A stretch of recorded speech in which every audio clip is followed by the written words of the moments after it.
एक सुनसान जंगल, एक बूढ़ा फकीर और 3 साल से गुमशुदा शौहर। मगर जब दोनों बीवियों ने फकीर के चेहरे को गौर से देखा तो चीख निकल गई। ऐसा क्या राज था जो 3 साल से छुपा हुआ था, और क्यों वो फकीर हर सूरत में उन्हें सिर्फ 4 दिन रोकना चाहता था? सच सामने आया तो सबकी रूह कांप गई। वीरान जंगल के बीचों बीच पहाड़ियों के दामन में एक बोसीदा सी झोंपड़ी खड़ी थी, तन्हा, खामोश और दुनिया से कटी हुई। इस झोंपड़ी में एक बूढ़ा चरवाहा रहता था। नाम था बाबा राही। उसकी उम्र 50 के लगभग थी। चेहरे पर जमी झुर्रियां, धूप से झुलसा हुआ रंग और दाढ़ी में चांदी उतर चुकी थी। लिबास चीथड़ों में था, मगर आंखों में अब भी एक चमक बाकी थी। वो तन्हा जिंदगी गुजार रहा था, अपनी बकरियों के साथ। न कोई रिश्ता, न ताल्लुक, बस एक फकीराना सा वजूद। उस रात आसमान पर स्याह बादल छाए हुए थे, दूर कहीं बिजली कड़क रही थी और झोंपड़ी के बाहर हवा सनसनाती फिर रही थी। बाबा राही अपने पुराने चटाई पर लेटा नींद की गहरी वादी में उतर चुका था कि अक, अक, अक। दरवाजे पर अचानक दस्तक हुई। वो हड़बड़ाकर उठा, दिल जोर जोर से धड़कने लगा। किसकी हिम्मत हो सकती है इतनी रात गए इस सुनसान जंगल में? धीरे से दरवाजा खोला तो सामने का मंजर देखकर बाबा राही का दिल चौंक उठा। 2 नौजवान हसीन औरतें भीगी हुई, सांसें फूली हुई, थकी मांदी खड़ी थी। एक का नाम गुलजार था, दूसरी माहोश। बाबा जी, गुलजार ने इल्तिजा की, हम रास्ता भटक गई। रात हो गई है, बारिश भी होने वाली है, बस एक रात की पनाह दे दीजिए। बाबा राही की आंखों में एक चमक सी उभरी। दिल में अनजानी खुशी ने सर उठाया। 2 ऐसी हसीन लड़कियां उसकी झोंपड़ी में? वो फकीर जो बरसों से तन्हा था। उसने फौरन कहा, आ जाओ बेटियों, ये झोंपड़ी तो फकीर की है, मगर रात का सायाबान जरूर दे सकती है। उसने झोंपड़ी के एक कोने में पुराना सा कंबल बिछाया, थोड़ी जगह साफ की और दोनों को वहीं सोने को कहा। दोनों लड़कियां थकन से निढाल थीं, जल्द ही सिसकते हुए नींद में डूब गईं। मगर बाबा राही की आंखों में नींद नहीं थी, दिल में कोई और ही हलचल थी। आंखें बार बार उनकी तरफ उठ जाती। रात आधी बीत चुकी थी। बाहर तूफान आया, बिजली गिरी और चराग की लौ मध्यम होने लगी। बाबा राही आहिस्ता से उठा, दबे पांव गुलजार के करीब गया, उसके हाथ को थामा, अपनी सूखी हथेली में लिया, फिर उसके बालों पर हाथ फेरा और आहिस्ता से उसके सर पर बोसा दिया। गुलजार नींद में कराही, मगर जागी नहीं। बाबा राही कुछ देर वहीं बैठा रहा, फिर आहिस्ता से वापस आया। अब वो माहोश के पास गया। वो भी गहरी नींद में थी। उसने भी उसके चेहरे को गौर से देखा। एक लम्हे को उसकी सांस रुक गई, दिल जैसे कुछ और ही सोचने लगा। फिर आहिस्ता से पलटा और अपनी जगह वापस आकर लेट गया। रात बीत गई, मगर बाबा राही की नीयत वो रात के अंधेरे जैसी काली हो चुकी थी। सुबह के वक्त सूरज की किरणें झोंपड़ी की शिकस्ता दीवारों से अंदर झांकने लगीं। परिंदों की चहचहाहट सुनाई दी और बकरियां मामूल के मुताबिक चरने को ममियाने लगीं। गुलजार और माहोश आहिस्ता आहिस्ता बेदार हुईं।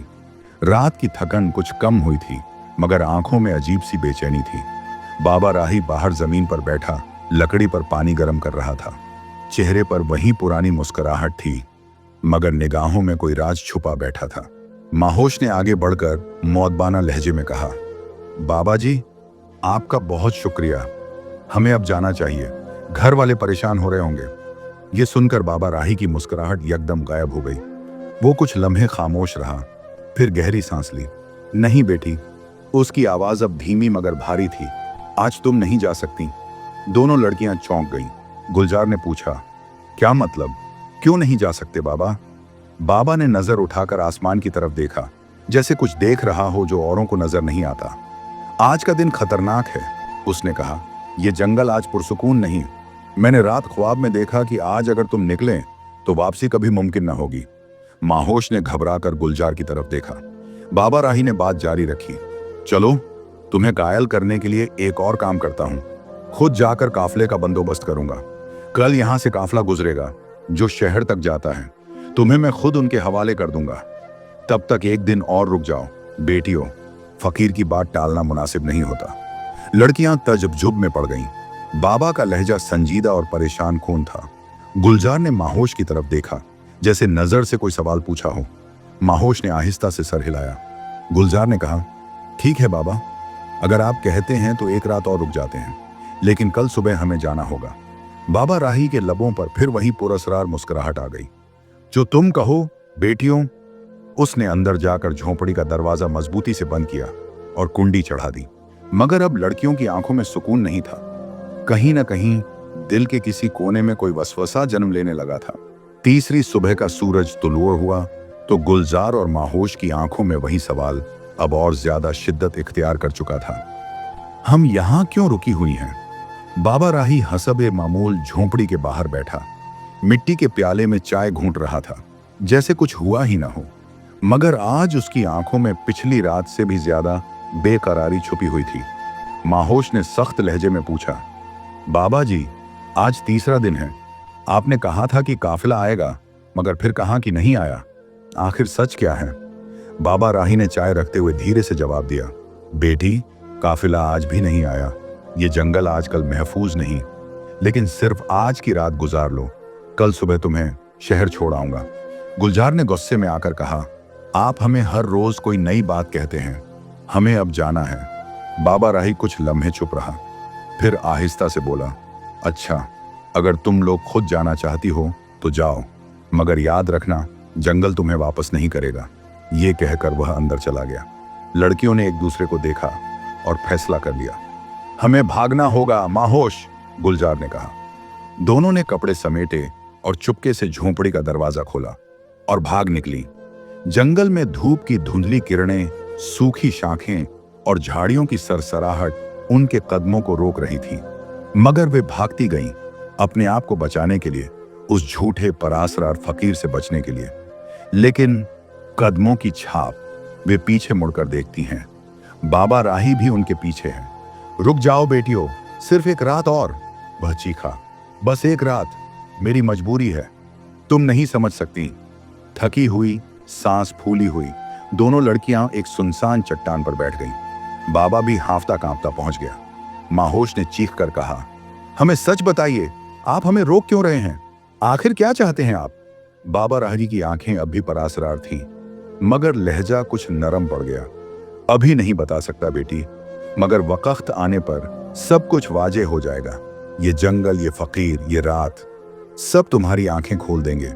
गुलजार ने माहोश की तरफ देखा। दोनों खामोश हो गईं। बिलाखिर माहोश ने आहिस्ता से कहा, चलो एक रात और देख लेते हैं।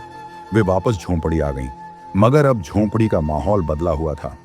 हवा में एक बोझल खामोशी और दीवारों पर जैसे साए रेंग रहे हों। रात होने लगी, चिराग की लौ जल उठी। गुलजार लेटी, मगर नींद उसकी आंखों से कोसों दूर थी। माहोश भी पहलू बदलती रही। बाबा राही चुपचाप बैठा रहा, जैसे किसी मौके का इंतजार कर रहा हो। और जैसे ही आधी रात बीत गई, वही पुरानी हरकतें। पहले गुलजार के करीब आया, उसके सर पर हाथ रखा, आहिस्ता से उसका हाथ पकड़ा। गुलजार ने आंखें बंद रखी, मगर अब की बार उसका दिल जोर जोर से धड़क रहा था। फिर वह माहोश की तरफ बढ़ा, मगर जैसे ही झुका, माहोश का जिस्म कांप उठा। ये रात भी गुजर गई, मगर अब दोनों लड़कियां कुछ तय कर चुकी थीं। सुबह की ठंडी हवा चल रही थी। दोनों लड़कियां अभी अभी जागी थीं और अब उनका इरादा था कि वह वापस अपने सफर पर निकले। मगर बाबा, जो एक ज़ैफ बोसीदा लिबास पहने फकीर था, फिर एक बार रुकने की दरख्वास्त करने लगा। बेटियों, आज मत जाओ, जंगल में आज भी खतरा है। कल एक काफिला गुजरेगा, मैं तुम्हें खुद रवाना कर दूंगा। बस एक दिन और ठहर जाओ, बाबा ने कहा। गुलजार और माहोश ने एक दूसरे की तरफ देखा और सर हिलाकर रजामंदी जाहिर की। वह दिन गुजरा और जब अगली सुबह हुई तो माहोश का दिल बेखैन था। कुछ अजीब सा एहसास उसे जंगल की तरफ खींच रहा था। वह गुलजार के साथ जंगल की पगडंडी पर चलने लगी। चलते चलते एक घने दरख्त के नीचे उनकी नजर एक नौजवान पर पड़ी। वह दरख्त के साए में खामोश बैठा था, चेहरा दूसरी तरफ मोड़ा हुआ। ए नौजवान, तुम कौन हो? माहोश ने पुकारा। नौजवान ने आहिस्ता से रुख फेरा और दोनों लड़कियां शशदर रह गईं। यह तो हमारा शौहर है, गुलजार ने कांपती आवाज में कहा। 3 साल पहले वह अचानक लापता हो गया था। आज वह अचानक एक खामोश और वीरान जंगल में दरख्त के नीचे बैठा नजर आया था। दोनों बीवियां दौड़कर उसके पास गईं और रोते हुए गले लग गईं। तुम कहां चले गए थे? 3 साल से हम तुम्हें ढूंढ रहे थे। नौजवान ने आहिस्ता से एक लंबी सांस ली और कहानी सुनाने लगा, उसकी जबानी। मैं 3 साल पहले बाजार गया था। वहां एक हसीन दोशीजा नजर आई। मैंने मजाक में कहा, कितने शौक से तुमने शादी की होगी। वह लड़की कोई आम लड़की नहीं थी, वह एक जादूगरनी थी। उसने मुझे घूरा और कहा, तुम औरतों के जज्बात का मजाक उड़ाते हो, अब खुद देखो कि दुनिया तुम्हें कैसे देखती है। फिर अचानक एक रोशनी छाई और मेरा जिस्म बदल गया। मैं एक 50 साला बूढ़ा फकीर बन गया, जिसे कोई ना पहचान सके। उस जादूगरनी ने कहा, अगर तुम्हारी चाहने वालियां, तुम्हारी बीवियां बिना किसी लालच और सवाल के तुम्हारे साथ 4 दिन गुजारेंगी तो तुम अपनी असल हालत में वापस आ जाओगे। लेकिन शर्त यह है कि तुम उन्हें अपनी हकीकत नहीं बता सकते। इसलिए मैंने इस सुनसान जंगल में डेरा लगा लिया और बरसों तुम्हारा इंतजार करता रहा। जब तुम दोनों रास्ता भूलकर मेरे पास पहुंची तो पहचानते ही दिल तड़प उठा। लेकिन मैं कुछ कह न सका, बस बहाने बनाकर तुम्हें 4 दिन रोकता रहा। और आज तुम्हारी मोहब्बत ने मुझे आजाद कर दिया। माहोश और गुलजार की आंखों में आंसू थे। वह अपने शौहर के साथ वापस रवाना हो गई, खुश, मुतमिन और पुरुम्मीद। वह झोंपड़ी जहां वह फकीर रहता था अब खाली थी। फकीर कहीं न रहा, सिर्फ एक चट्टान पर लिखी यह बात नजर आई, मोहब्बत आजमाइश मांगती है और जो सच्ची हो वह हर रूप में पहचान लेती है। जिंदगी में कभी किसी के जज्बात का मजाक न उड़ाओ, क्योंकि जो तुम दूसरों के साथ करते हो वही किसी न किसी दिन तुम्हारे साथ भी हो सकता है। और सच्ची मोहब्बत न शक्ल देखती है न हालात, बस दिल को पहचान लेती है। अगर आपको हमारी वीडियो पसंद आई हो तो हमारे चैनल को लाइक करें, सब्सक्राइब करें और कमेंट में ज़रूर बताएं कि आज की हमारी वीडियो आपको कैसी लगी।